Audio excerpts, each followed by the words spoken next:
Halfway through the afternoon, the sky darkens, and Brazil's Amazon region is due for one of its regular tropical downpours.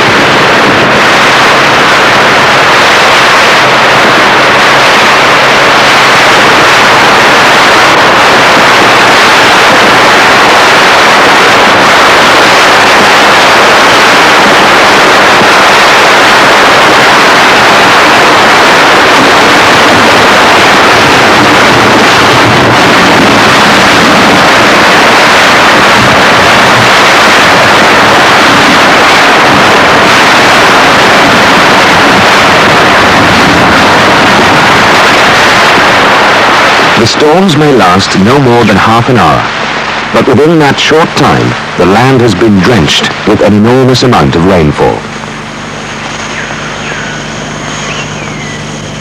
For many months in the year, the coming and going of tropical storms is a regular daily event.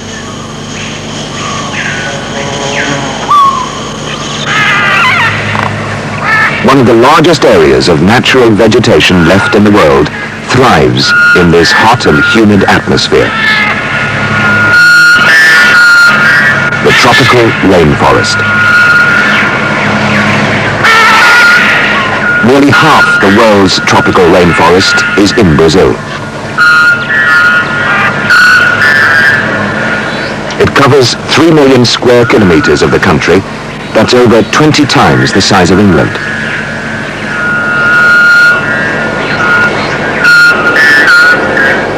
Until recently, the only way into the Amazon region was by river, and the river banks were where most of the people lived.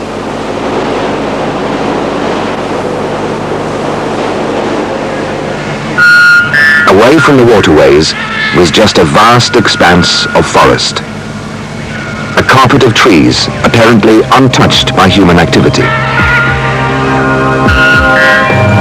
But now, this emptiness has been disturbed.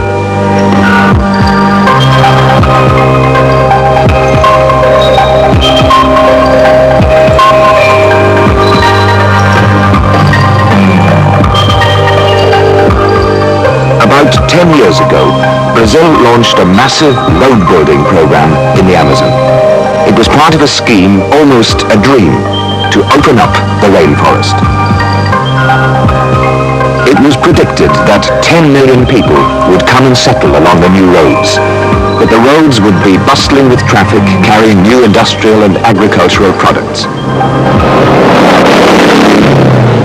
In the event, nothing as grand as that has happened. There have been some successes, but many failures too. The dream of setting up new developments in the forest didn't quite work out as planned.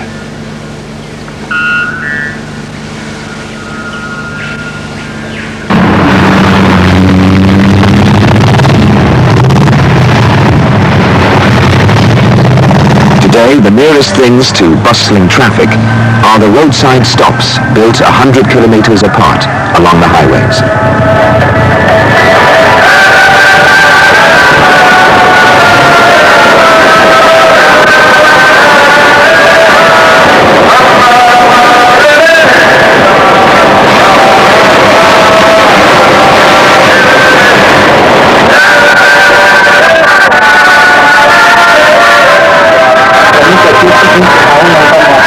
The lorry drivers' big talking points are the problems of keeping their vehicles in shape, road conditions, and the distances they travel.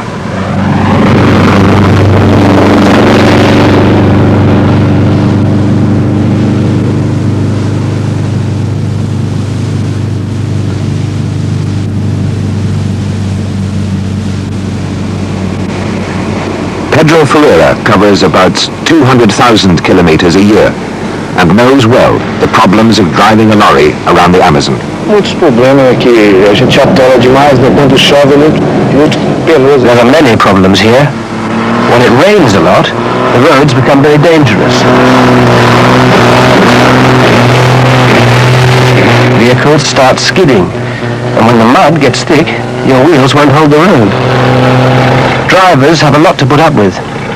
It's not unusual for vehicles to get stuck for 20 or 30 days in the middle of nowhere.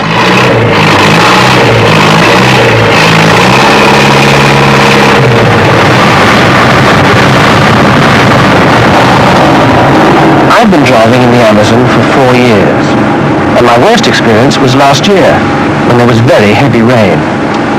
On one trip, I got stranded so often that I spent a total of 46 days away from home. When the weather's dry, you get the problem of potholes and lots of dust. Acaba tudo, né? Porque de tanto bater em buraco, bate pra cima, bate pra lá, né? Se arruma. The lorry takes a lot of punishment. There are so many holes, it gets bashed about all over the place. My firm's lorries last about 10 years. They have a very strict maintenance program, but it costs a lot to keep them on the road. If a driver doesn't know what he's doing, a lorry won't even last for a E year. aqui tem muito exemplo aí, pode perguntar. Just ask around. There are lots of cases like that here.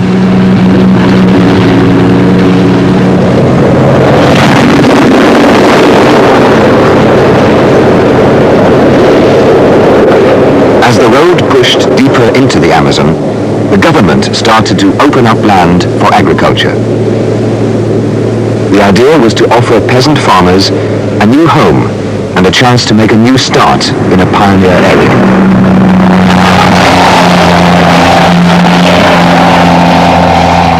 The scheme, however, was badly organized, and the living conditions for most people today are a far cry from the new start they had expected.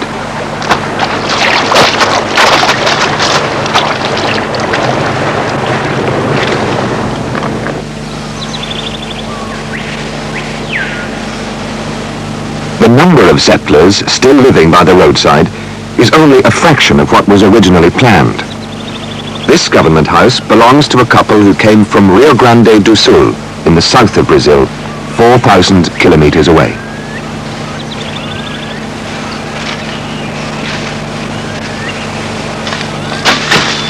They came with high hopes of making a go of farming in the Amazon.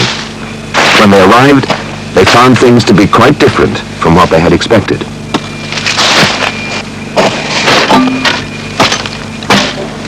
It's a move they have regretted ever since. Então, nós se dirigimos para cá, está fazendo We came here, when was it? 8 anos. 8 years ago. Aí, nós vendemos tudo que tinha, botamos fora, né? We sold up everything we had in order to move here. 9 cabeças de gado, We had 9 head of cattle and 10 hectares of land. hectares de terra. We heard about this Amazon project on the radio. They said there'd be a house with land and services to help you. But when they arrived, nothing was ready for them. They had to live in a shack by the roadside for 2 years before they finally got the government house they live in now. Deixa devagarzinho que assim. Quanto xícara?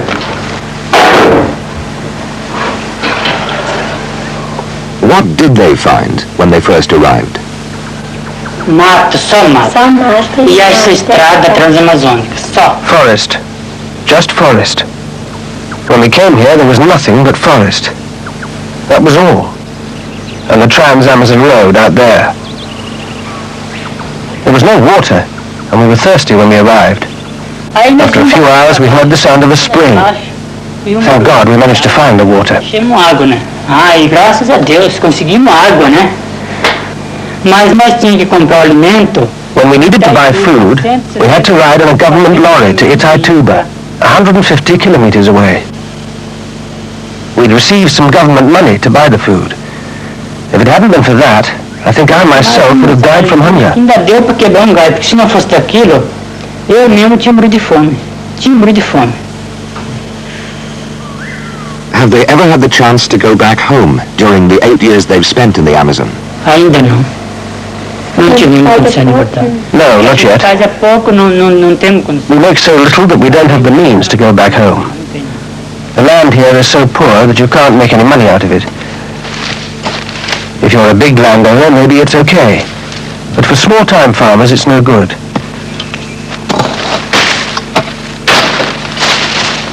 If things don't get any better, me and my wife want to go back home to Rio Grande do Sul. Nós podemos até voltar pro Rio Grande do Sul, né? Eu vou com minha esposa.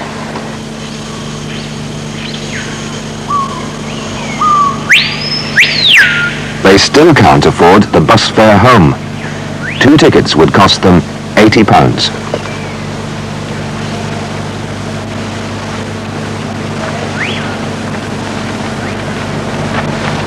Not everybody came as a result of the government scheme that was supposed to be such a money-making concern.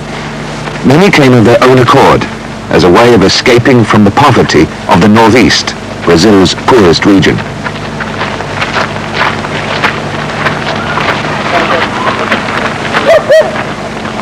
At many spots along the Trans-Amazon roads, the Northeasterners have cleared the forest, started farming, and put up their own homes. This house belongs to Mr. and Mrs. Netu. Their story is typical of many people from the Northeast now living in the Amazon. O primeiro ano que eu saí de lá foi seco. Não choveu, eu perdi a roça todinha. They told us they first left the Northeast when a drought killed off all their crops in 1951. Since then, they've lived in half a dozen different places trying to make a living before setting up home here in the Amazon.